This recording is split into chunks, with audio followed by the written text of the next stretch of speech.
नमस्कार दोस्तों, स्वागत है आपका हमारे YouTube चैनल जरधारी क्लासेस में। दोस्तों आज की वीडियो है वीकली करंट अफेयर 9 अक्टूबर से 23 अक्टूबर 2022 के बीच। तो ये पिछले 2 वीक के करंट अफेयर है। तो चलिए दोस्तों आज की वीडियो शुरू करते हैं। आज की वीडियो का क्वेश्चन नंबर 1, दुनिया के शीर्ष वैज्ञानिक की सूची में राज्य के तरुण बेलवाल शामिल हुए हैं, उनका संबंध है।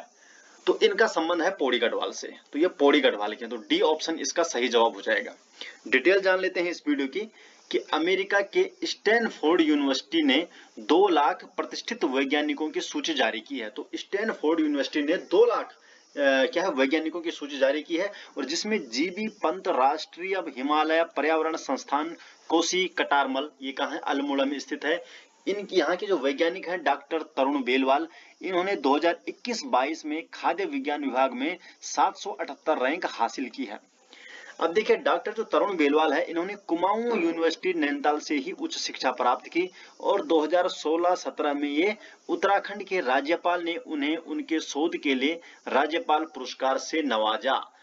और ये कहाँ के हैं, अल्मोड़ा के हैं, जिन्हें जो अमेरिका की जो स्टैनफोर्ड यूनिवर्सिटी है, इस सूची में इन्होंने एक सूची जारी की 2 लाख वैज्ञानिकों की, तो इनमें 778 रैंक इनको मिला है।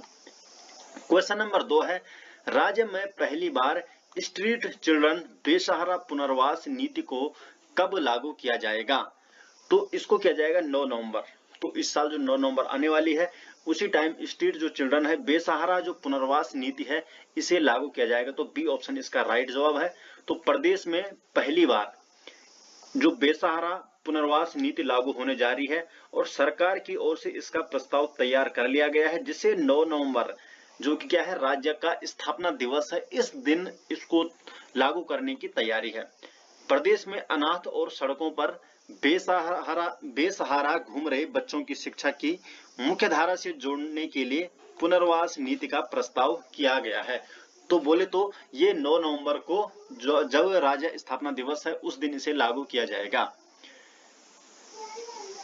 और इसके बारे में कुछ पॉइंट है, जो महिला सशक्तिकरण एवं बाल विकास ने इस नीति का ड्राफ्ट बनाया है। तो इसका ड्राफ्ट बनाया है महिला सशक्तिकरण एवं बाल विकास नीति, और जो महिला सशक्तिकरण एवं बाल विकास मंत्री हैं रेखा आर्या हैं।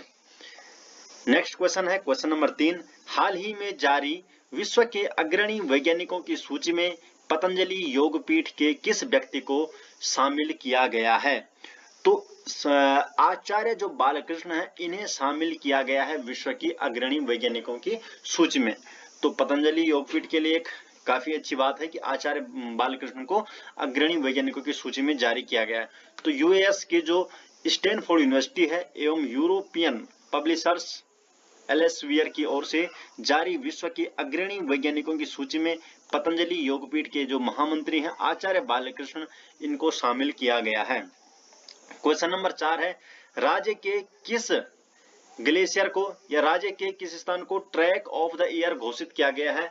तो देखिए यहाँ पर अब ये ग्लेशियर तो यहाँ पे लिख दिया है, इसमें 2 चीजें हैं जिन्हें यहाँ पर घोषित किया गया है। एक है आपका बागची और पिंडारी, तो ग्लेशियर है, लेकिन बागची ये क्या है, बुग्याल है। तो बागची, बुग्याल और पिंडारी ग्लेशियर को राज्य का ट्रैक ऑफ द ईयर, इन 2 स्थानों को घोषित किया गया है। तो क्वेश्चन नंबर जो 4 है, इसका डी ऑप्शन है, बागची बुग्याल है और पिंडारी ग्लेशियर है। 19 अक्टूबर 2022 को उत्तराखंड पर्यटन विकास परिषद की ओर से बागेश्वर जिले के पिंडारी ग्लेशियर और चमोली जिले में जो बागची बुग्याल है, इन्हें ट्रैक ऑफ द ईयर घोषित किया गया है। अब देखो जो पिंडारी ग्लेशियर कहाँ स्थित है, बागेश्वर में है, और बागची बुग्याल कहाँ स्थित है, चमोली जिले में। इन दोनों को ही ट्रैक ऑफ द ईयर घोषित किया गया है 2022 में। पर्यटन मंत्री कौन है, सतपाल महाराज। इन्होंने बताया कि जो पिंडारी ग्लेशियर और बागची बुग्याल है, दोनों ट्रैकों के लिए दल को रवाना करने हेतु टूर ऑपरेटरों को पर्यटन विभाग की ओर से प्रत्येक ट्रैकर को ट्रैकिंग पर किए जाने वाले कुल खर्च पर 2000 रुपए की सब्सिडी भी दी जाएगी। ठीक है, तो ये तो खैर घोषणा वगैरह है। तो मेन चीजें क्या है, जो ट्रैक ऑफ द ईयर है जो घोषित की गई है बागची बुग्याल और पिंडारी ग्लेशियर को। क्वेश्चन नंबर 5 है, राज्य की पर्वतारोही जो सविता कंसवाल है जी का निधन हो गया है, उन्होंने किस पर्वत पर सफल आरोहण किया? तो जो 5 का है वो यहाँ पर C option, Mount Everest and Mount Makalu, इन दोनों ही स्थानों पर उन्होंने सफल आरोहण किया था। अब देखिए इसकी डिटेल भी जान लेते हैं कि जो उत्तरकाशी जिले के भटवाड़ी ब्लॉक स्थित निवासी युवा पर्वतारोही है सविता कंसवाल।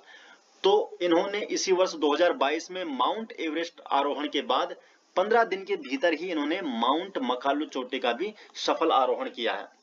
और 12 मई 2022 की बात करें तो इन्होंने माउंट एवरेस्ट पर तिरंगा फहराया और 28 मई को इन्होंने मकालू का सफल आरोहण किया और वहां पर भी तिरंगा फहराया। इतने कम समय में दोनों पर्वतों का आरोहण कर सविता ने नया राष्ट्रीय रिकॉर्ड अपने नाम किया है। और अगर 2021 की बात करें, वर्ष 2021, तो इन्होंने एवरेस्ट मैसिव अभियान के तहत सविता कंसवाल ने विश्व की चौथी सबसे ऊंची चोटी कौन सी है, माउंट लोहोत्से, इसका भी सफल आरोहण किया है वर्ष 2021 में। और माउंट लोहोत्से पर तिरंगा लहराने वाली सविता भारत की दूसरी महिला पर्वतारोही है। भारत की कौन सी है, दूसरी महिला, और विश्व की ये चौथी सबसे ऊंची चोटी कौन से, माउंट लोहोत्से। यहाँ पर भारत की दूसरी महिला पर्वतारोही बन चुकी है महिला। और 4 अक्टूबर सुबह द्रौपदी का जो डांडा है चोटी में निम्न के एडवांस माउंटेनियरिंग कोर्स में गए प्रशिक्षकों में शामिल पर्वतारोही सविता की एवलांस में दबने से इनकी मौत हो गई है। तो इस तरीके से ये इस प्रश्न का जवाब है कि दोनों को इन्होंने क्या है, आरोहण किया था, माउंट एवरेस्ट और माउंट मकालू को। नेक्स्ट क्वेश्चन की तरफ बढ़ते हैं। क्वेश्चन नंबर 6 है, अक्टूबर 2022 में नए लेखा महानियंत्रक CGA के रूप में किसने कार्यभार संभाला?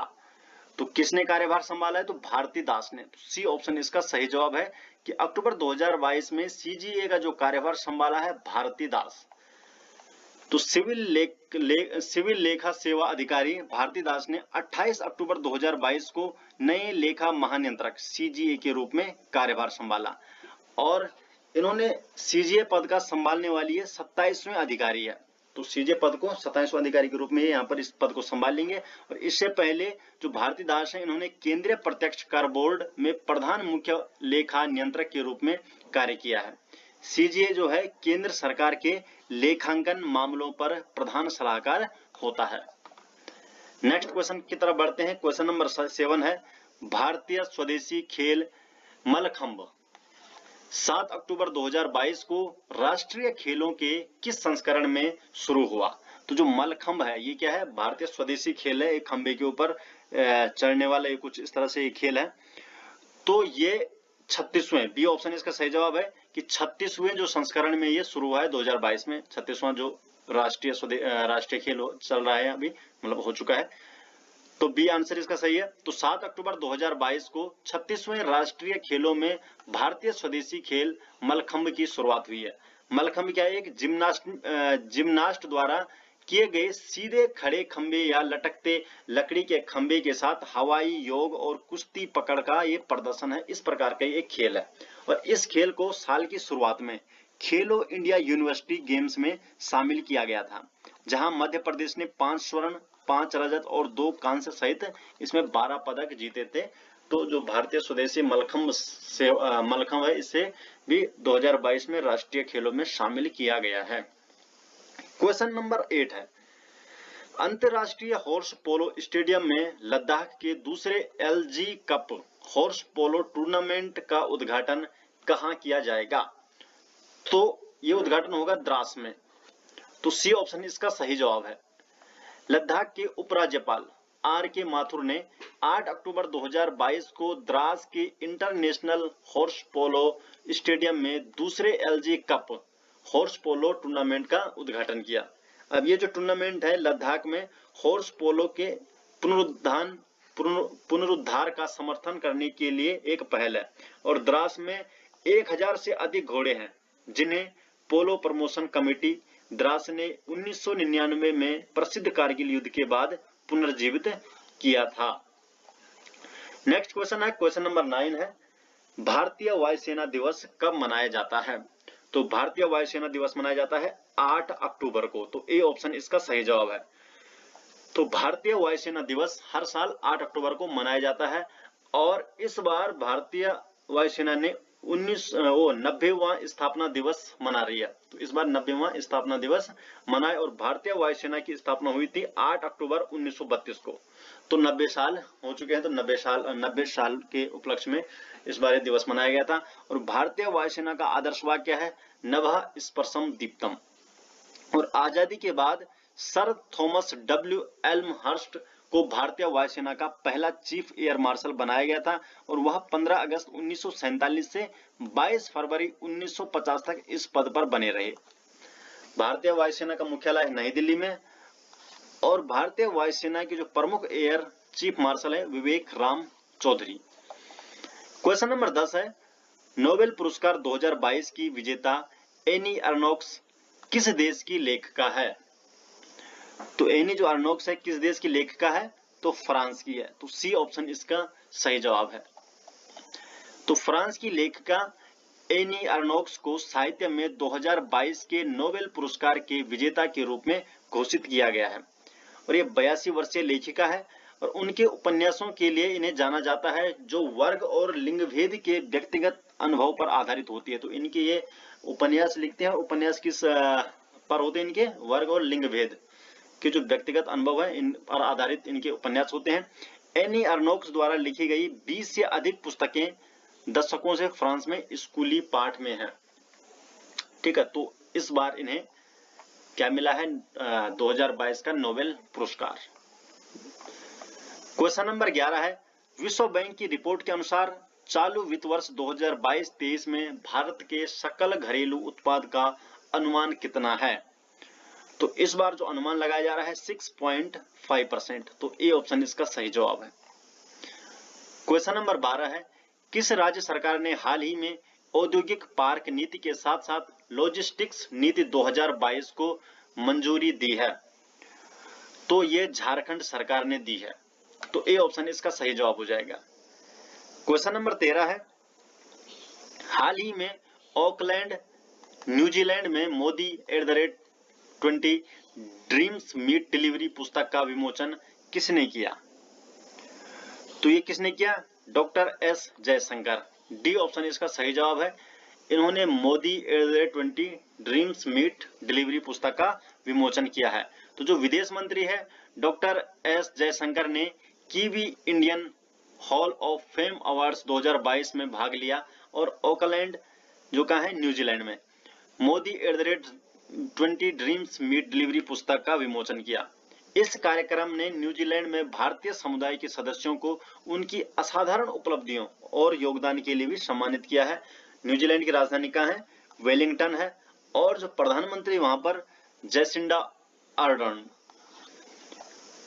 क्वेश्चन नंबर 14 है, हाल ही में किस मंत्रालय द्वारा चीता टास्क फोर्स का गठन किया गया है? तो चीता टास्क फोर्स का गठन किया गया है केंद्रीय पर्यावरण मंत्रालय द्वारा। तो सी ऑप्शन इसका सही जवाब है। केंद्रीय पर्यावरण मंत्रालय ने मध्य प्रदेश के कूनो राष्ट्रीय उद्यान में चीतों को बसाए जाने की निगरानी के लिए 9 सदस्यीय कार्यबल का गठन किया है और इन्होंने बताया है कि जो राष्ट्रीय बाघ संरक्षण प्राधिकरण चीता कार्यबल के कामकाज को सुविधाजनक बनाएगा और सभी आवश्यक सहायता प्रदान करेगा। 2 साल की अवधि के लिए जो गठित कार्यबल नियमित रूप से चीतों के क्षेत्र का दौरा करने के लिए एक उप समिति बना सकता है। तो ये काम ये सारी चीजें करेंगे। तो जो चीता टास्क फोर्स गठन किया गया है केंद्रीय पर्यावरण मंत्रालय द्वारा। तो सी ऑप्शन इसका सही जवाब है। क्वेश्चन नंबर 15 है, हाल ही में 36वें राष्ट्रीय खेलों में योगासन में स्वर्ण पदक जीतने वाला पहला एथलीट कौन बना है? तो इसमें बना है पूजा पटेल। तो पूजा पटेल ने यहां पर स्वर्ण पदक जीता है योगासन में। 36वें राष्ट्रीय खेलों में गुजरात की पूजा पटेल योगासन में स्वर्ण पदक जीतने वाली पहली एथलीट बन गई है। और जो पूजा पटेल है इन्होंने पारंपरिक योगासन वर्ग में स्वर्ण पदक जीता और योगासन 2022 में पहली बार राष्ट्रीय खेलों में खेले जाने वाले 5 खेलों में से एक है। क्वेश्चन नंबर 16 है, हाल ही में किस संस्थान ने poverty and shared prosperity 2022 report जारी की है? तो ये जारी की है वर्ल्ड बैंक ने। तो वर्ल्ड बैंक ने पॉवर्टी एंड शेयर प्रॉस्पेरिटी 2022 जो रिपोर्ट है इसे जारी किया गया है। अब इसमें देखते हैं क्या क्या बताया गया है। तो इस रिपोर्ट के अनुसार उच्च खाद्य और ऊर्जा की कीमतों ने जो कोविड-19 है उसके बाद त्वरित सुधार में बाधा उत्पन्न की है, जो दशकों में वैश्विक गरीबी उन्मूलन के लिए सबसे बड़ा झटका है। अत्यधिक गरीबी उप सहारा अफ्रीकी देशों में केंद्रित है सबसे ज्यादा, और जिसकी गरीबी दर लगभग 35% है। अत्यधिक गरीबी में सभी लोगों का 60% हिस्सा है। तो जो ये देश हैं यहाँ पर क्या है, सबसे ज्यादा गरीबी का ये अनुमान लगा रहे हैं जो ये रिपोर्ट है। क्वेश्चन नंबर 17 है, हाल ही में भारत और किस देश ने न्यू एनर्जी टास्क फोर्स की घोषणा की है? तो ये की है अमेरिका ने। भारत और अमेरिका ने न्यू एनर्जी टास्क फोर्स की घोषणा की है। तो केंद्रीय पेट्रोलियम और प्राकृतिक गैस मंत्री हैं हरदीप सिंह पुरी और अमेरिका की ऊर्जा सचिव जेनिफर ग्रानहोम के बीच द्विपक्षीय बैठक हुई, जिसके बाद इस टास्क फोर्स की घोषणा की गई है। ये जो टास्क फोर्स है एनर्जी सेक्टर में भारत और अमेरिका की साझेदारी को और मजबूत करेगी, और इस बैठक के दौरान जो नेता हैं उन्होंने एनर्जी सिक्योरिटी को मजबूत करने और स्वच्छ, सुरक्षित और एनर्जी ट्रांजिशन में तेजी लाने के लिए बायलैटरल क्लीन एनर्जी इंगेजमेंट पर जोर दिया। तो भारत और अमेरिका के बीच क्या हुई है, न्यू एनर्जी टास्क फोर्स की यह घोषणा की गई है। क्वेश्चन नंबर 18 है, हाल ही में सितंबर माह के लिए ICC player of the month का पुरस्कार किसे दिया गया है? तो ये दिया गया है हरमनप्रीत कौर और मोहम्मद रिजवान दोनों को। तो ए और बी दोनों है, तो सी ऑप्शन इसका सही जवाब है। तो सी ऑप्शन इसका सही जवाब है। अब देखिए जो भारत की जो कप्तान है हरमनप्रीत कौर और पाकिस्तान के खिलाड़ी है मोहम्मद रिजवान को सितंबर के लिए ICC player of the month पुरस्कार के लिए चुना गया है। हरमनप्रीत कौर ये क्या है, महिला वर्ग में ICC player of the month का पुरस्कार इन्होंने जीता और ये भारत के कप्तान है। और मोहम्मद रिजवान है, इन्हें मिला है पुरुष वर्ग में ICC player of the month का पुरस्कार। हरमनप्रीत कौर ने इंग्लैंड में एक दिवसीय श्रृंखला में अपने प्रदर्शन के लिए पुरस्कार जीता है, और वहीं रिजवान ने भारतीय बाएं हाथ की स्पिनर अक्षर पटेल और ऑस्ट्रेलियाई ऑलराउंडर कैमरून ग्रीन को पीछे करके पुरुष वर्ग में यह पुरस्कार जीता है। आगे बात करें, जो ICC player of the month पुरस्कार है यह अंतर्राष्ट्रीय क्रिकेट के सभी रूपों में पुरुष और महिला क्रिकेटरों दोनों के सर्वश्रेष्ठ प्रदर्शन को सम्मानित करता है, और जो इसकी शुरुआत हुई थी 2021 में इसे शुरू किया गया था इस पुरस्कार को। क्वेश्चन नंबर 19 है, हाल ही में प्रधानमंत्री नरेंद्र मोदी ने गुजरात के मोहसाणा जिले में किसको भारत का पहला 24x7 सौर ऊर्जा से संचालित गांव घोषित किया है? तो 24x7 सौर ऊर्जा से संचालित गांव तो किसे घोषित किया गया है? मोढेरा को। बी ऑप्शन इसका सही जवाब है। तो गुजरात का मोढेरा जो गांव है इसे 24x7 सौर ऊर्जा संचालित गांव घोषित किया गया है। अब यहाँ पे क्या है, गांव में बिजली पैदा करने के लिए एक ground mounted solar power plant और घरों पर 1300 से अधिक रूफटॉप सोलर सिस्टम लगाए गए हैं। इस परियोजना में केंद्र और राज्य दोनों सरकारों ने 80 करोड़ रुपए से अधिक का निवेश किया है, और इस प्रकार से मोढेरा जो गांव है ये 24x7 सौर ऊर्जा से संचालित गांव को घोषित कर दिया गया है, और भारत का ये पहला ऐसा गांव है। क्वेश्चन नंबर 20 है, किस केंद्रीय मंत्रालय ने गैर पारंपरिक आजीविका में कौशल पर बेटियां बने कुशल राष्ट्रीय सम्मेलन का आयोजन किया है? तो ये किया गया है, इसका बी ऑप्शन है महिला एवं बाल विकास मंत्रालय द्वारा। तो इस मंत्रालय ने क्या शुरू कर दिया है, यहाँ पर बेटियां बने कुशल राष्ट्रीय सम्मेलन का आयोजन किया है। अब महिला और बाल विकास मंत्रालय ने बेटियां बने कुशल नाम से लड़कियों के लिए गैर पारंपरिक आजीविका में कौशल पर राष्ट्रीय सम्मेलन का आयोजन किया। अब जो अंतर्राष्ट्रीय बालिका दिवस के अवसर पर बेटी बचाओ और बेटी पढ़ाओ, अब ये अंतर्राष्ट्रीय बालिका दिवस क्या है, ये पूरे विश्व में हर साल क्या है 11 अक्टूबर को मनाया जाता है, और इस अवसर पर बेटी बचाओ और बेटी पढ़ाओ के बैनर तले इस सम्मेलन का आयोजन किया गया है, और सम्मेलन क्या है, बेटियां बने कुशल इस नाम से।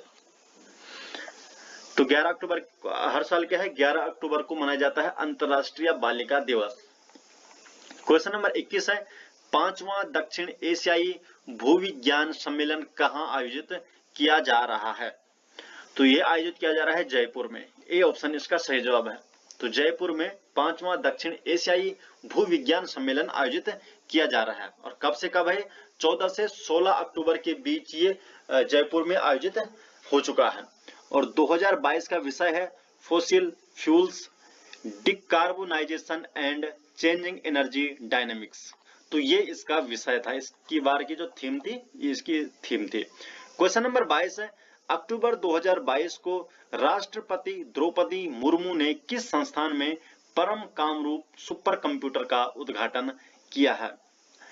तो परम कामरूप जो सुपर कंप्यूटर है, इसका उद्घाटन किया गया है IIT गुवाहाटी में। तो सी ऑप्शन इसका सही जवाब है। 22 का यहाँ पर सी ऑप्शन सही जवाब हो जाएगा।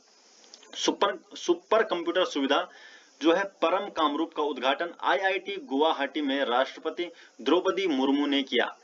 परम कामरूप पूर्वोत्तर भारत में अपनी तरह का एक सुपर कंप्यूटर है और इसे राष्ट्रीय सुपर कंप्यूटिंग मिशन के तहत स्थापित किया गया है। अभी तक जो परम सिद्धि AI भारत का सबसे तेज सुपर कंप्यूटर है।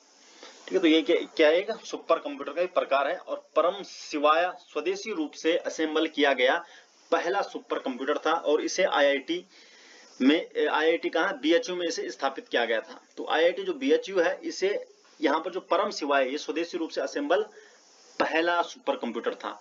और संयुक्त राज्य अमेरिका का फ्रंटियर दुनिया का सबसे शक्तिशाली सुपर कंप्यूटर है, जिसके बाद जापान का फुगाकू है। तो जो सुपर कंप्यूटरों में सबसे जो तेज है, सबसे जो शक्तिशाली है, ये अमेरिका का है फ्रंटियर, और इसके बाद जो नंबर आता है जापान के फुगाकू का। क्वेश्चन नंबर 23 है, देश के नागरिकों को armed force battle casualties welfare fund में योगदान के लिए कौन सी वेबसाइट लॉन्च की जाएगी? तो इसमें की जाएगी मां भारती के सपूत, इस वेबसाइट को लॉन्च किया जाएगा। ए ऑप्शन इसका सही जवाब है। तो क्वेश्चन नंबर 23 का यहाँ पर क्या है? मां भारती के सपूत, ये वाला आंसर इसका सही हो जाएगा। तो केंद्रीय रक्षा मंत्री राजनाथ सिंह ने एक वेबसाइट मां भारती के सपूत लॉन्च करेंगे, जो देश के नागरिकों को सशस्त्र बलों के युद्ध हताहत कल्याण कोष में योगदान करने में सक्षम बनाएगी। और प्रख्यात अभिनेता जो कौन है, अमिताभ बच्चन है, को इसका गुडविल एम्बेसडर बनाया गया है। तो इनका एम्बेसडर इनको अमिताभ बच्चन को बनाया जाएगा। क्वेश्चन नंबर 24 है, इसरो ने 23 अक्टूबर 2022 को यूके के वैश्विक संचार नेटवर्क वनवेव के कितने उपग्रह लॉन्च किए? तो इसरो ने किए लॉन्च, तो ये किए उन्होंने 36 उपग्रह। किसके? वैश्विक, यूके का है यह वैश्विक संचार नेटवर्क वनवेव। तो इनके 36 उपग्रह को 23 अक्टूबर 2022 को इसरो ने लॉन्च किया है। तो भारतीय अंतरिक्ष अनुसंधान संगठन इसरो 23 अक्टूबर 2022 को यूके के वैश्विक संचार नेटवर्क वनवेव के 36 उपग्रहों को लॉन्च करेगा। और इसरो का जो सबसे भारी रॉकेट है GSLV मार्क 3, इन उपग्रहों को आंध्र प्रदेश के श्रीहरिकोटा के स्पेस पोर्ट से लॉन्च किया जाएगा। क्वेश्चन नंबर 25 है, ग्लोबल हंगर इंडेक्स GHI 2022 में भारत की रैंक क्या है? तो भारत को मिला यहाँ पर 107वां स्थान। तो सी वाला ऑप्शन सही है। तो भारत की रैंक है 107। अब देखिए, तो 14 अक्टूबर 2022 को जारी की गई ग्लोबल हंगर इंडेक्स GHI में भारत को 121 देशों में से 107वां स्थान मिला इस बार। और 2021 की बात करें तो 116 देशों में से 101वां स्थान मिला था। पड़ोसी देशों की बात करें भारत के, तो पाकिस्तान को 99, नेपाल को 81वां और बांग्लादेश को ये 84वां स्थान मिला है।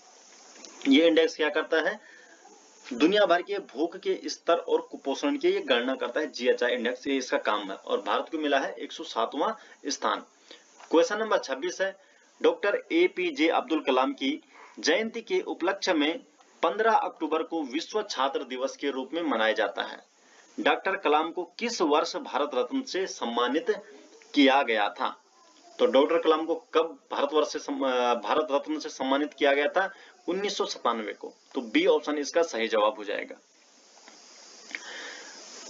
अब देखिए, जो डॉक्टर APJ अब्दुल कलाम है, ये क्या है? प्रसिद्ध एरोस्पेस वैज्ञानिक है और भारत के पूर्व राष्ट्रपति कब से कब तक रहे? 2002 से 2007 तक। तो अब्दुल कलाम की जयंती के उपलक्ष्य में 15 अक्टूबर को विश्व छात्र दिवस के रूप में मनाया जाता है और डॉक्टर कलाम को प्यार से जनता के राष्ट्रपति के रूप में याद किया जाता है और उन्हें शिक्षा को बढ़ावा देने के प्रति समर्पण के लिए जाना जाता है। 1990 में डॉक्टर कलाम को पद्म विभूषण और 97 को भारत रत्न से सम्मानित किया गया था और 15 अक्टूबर को इनका जो जयंती है इसे विश्व छात्र दिवस के रूप में मनाया जाता है। क्वेश्चन नंबर 27 है, भारतीय महिला क्रिकेट टीम ने किस देश की टीम को हराकर महिला एशिया कप T20 का खिताब अपने नाम किया है? तो भारतीय टीम ने हराया है श्रीलंका की टीम को। तो सी ऑप्शन इसका सही जवाब हो जाएगा। तो भारतीय महिला क्रिकेट टीम ने 15 अक्टूबर 2022 को बांग्लादेश के सिलहट इंटरनेशनल क्रिकेट स्टेडियम में फाइनल में श्रीलंका महिला टीम को हराकर महिला एशिया कप T20 खिताब अपने नाम किया है और यह भारत का रिकॉर्ड 7वां महिला एशिया कप का खिताब है। यह तो 7वीं बारी आ रहा है और भारत की रेणुका सिंह ने प्लेयर ऑफ द मैच का पुरस्कार अपने नाम किया है। क्वेश्चन नंबर 28 है, भारत की पुरुष एयर राइफल टीम ने ISSF विश्व चैंपियनशिप में कौन सा पदक जीता? तो इन्होंने जीता स्वर्ण पदक। तो ए ऑप्शन इसका सही जवाब हो जाएगा। तो भारत की पुरुष एयर राइफल टीम ने 16 अक्टूबर 2022 को मिस्र के काहिरा में चल रही ISSF विश्व चैंपियनशिप में स्वर्ण पदक अपने नाम किया है। रुद्राक्ष बाला साहेब पाटिल, किरण अंकुश जाधव और अर्जुन बबूता की तिकड़ी ने खिताबी मुकाबले में चीन को 12-10, तो इन तीनों ने चीन को 12-10 से हराकर भारत का 5वां स्वर्ण पदक इन्होंने अपने नाम किया है और भारत ने 16 अक्टूबर को 1 रजत और 2 कांस्य पदक भी जीते, जिससे उनकी संख्या में देखो 5 स्वर्ण हुए, 1 रजत और 5 कांस्य पदक इन्होंने अपने नाम किए हैं। क्वेश्चन नंबर 29 है, भारतीय क्रिकेट कंट्रोल बोर्ड BCCI के 36वें अध्यक्ष के रूप में किसे चुना गया है?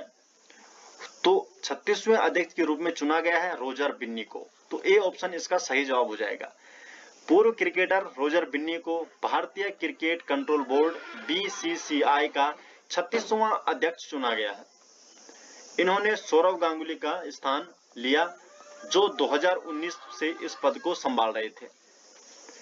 ठीक है, तो इस प्रकार से क्या है, इन्हें 36वां अध्यक्ष चुना गया है। तो दोस्तों इस प्रकार ये थे इस वीक की करंट अफेयर। अगर आपको इसके नोट्स चाहिए तो इसके नोट्स आपको मिल जाएंगे उत्तराखंड जीके ऐप में। अगर आप सर्च करते हैं प्ले स्टोर में उत्तराखंड जीके तो फर्स्ट में ही आपको मिल जाएगा उत्तराखंड जनरल नॉलेज के नाम से SJ ग्रुप का ऐप। तो वहां पर हमने ये सारे नोट्स आपको मिल जाएंगे। इसके साथ साथ उत्तराखंड एग्जाम के किसी भी तैयारी के लिए वहां पर सारा सिलेबस वाइज वहां पे सारे नोट्स आपको प्रोवाइड किए हैं जो आप बिल्कुल फ्री है और उनको आप पढ़ सकते हैं। अगर आपको करंट अफेयर की ई बुक चाहिए तो वो भी आपको मिल जाएगी, डिस्क्रिप्शन में उसका लिंक दे रखा है, वहां से आप उसको ले सकते हैं। तो आशा करते हैं दोस्तों आपको वीडियो पसंद आई। वीडियो पसंद है तो वीडियो को लाइक कीजिए और अपने अधिक से अधिक दोस्तों को इस वीडियो को शेयर कीजिए। अगर आप पहली बार चैनल में आए हैं तो चैनल को सब्सक्राइब जरूर कर लीजिए। तो मिलते हैं किसी दूसरी वीडियो के साथ, तब तक के लिए आपका बहुत बहुत धन्यवाद।